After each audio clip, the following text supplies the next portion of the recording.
கிறிஸ்துவுக்குள் பிரியமானவர்களே, வேதத்திலே நாம் பார்க்கிறோம். எபிரேயர் 13ஆம் அதிகாரம் 5ஆம் வசனத்திலே, நீங்கள் பண ஆசை இல்லாதவர்களாய் நடந்து உங்களுக்கு இருக்கிறவைகள் போதும் என்று எண்ணுங்கள், நான் உன்னை விட்டு விலகுவதும் இல்லை, உன்னை கைவிடுவதும் இல்லை என்று அவர் சொல்லி இருக்கிறாரே என்று வசனம் சொல்கிறது. ஆம் பிரியமானவர்களே, கர்த்தருடைய பிள்ளைகள் பண ஆசை இல்லாதவர்களாய் நடக்க வேண்டும். நமக்கு இருக்கிறவைகள் போதும் என்று நாம் எண்ண வேண்டும். ஹல்லேலூயா. ஒவ்வொரு நாளும் நம்மை நடத்துகிறவர் கர்த்தர், நம்மை போஷிக்கிறவர் கர்த்தர், நம்மை உடுத்துவிக்கிறவர் கர்த்தர்.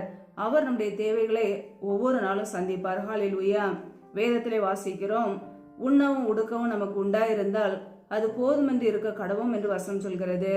ஆம் பிரியமானவர்களே, நம்முடைய வாழ்க்கையிலே நாம் செய்கிற வேலைகளை, தொழில்களை கர்த்தர் ஆசீர்வதித்து அதற்கேற்ற கூலியை, வருமானத்தை கொடுப்பார். நியாயமாய் வருகிற வருமானம் போதுமானது.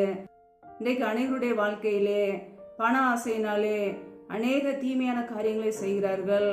மற்றவர்களுடைய பணத்தை அபகரிப்பது, மற்றவர்களுடைய சொத்துக்களை அபகரிப்பது, தீமையான காரியங்களை செய்து அதனால் வருகிற வருமானத்தை தேடுவது, இப்படிப்பட்ட அநியாயமான காரியங்களை செய்கிறார்கள். வேதத்திலே நாம் பார்க்கிறோம், யூதாஸ் காரியத்து இயேசு கிறிஸ்துவை காட்டி கொடுத்தான் பண ஆசையினாலே. ஆனால் முடிவோ மரணம். பிரியமானவர்களே, பாவத்தின் சம்பளம் மரணம் என்று வேதம் சொல்கிறது.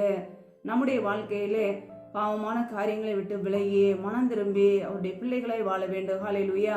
பண ஆசை இல்லாதவர்களை வாழ வேண்டும். கர்த்தர் நம்மை ஆசீர்வதிப்பார். நியாயமாய் வருகிற வருமானத்திலே நாம் வாழும்போது கர்த்தர் நம்முடைய குடும்பத்தை பாதுகாப்பார், ஒவ்வொரு நாளும் நடத்துவார். ஹல்லேலூயா.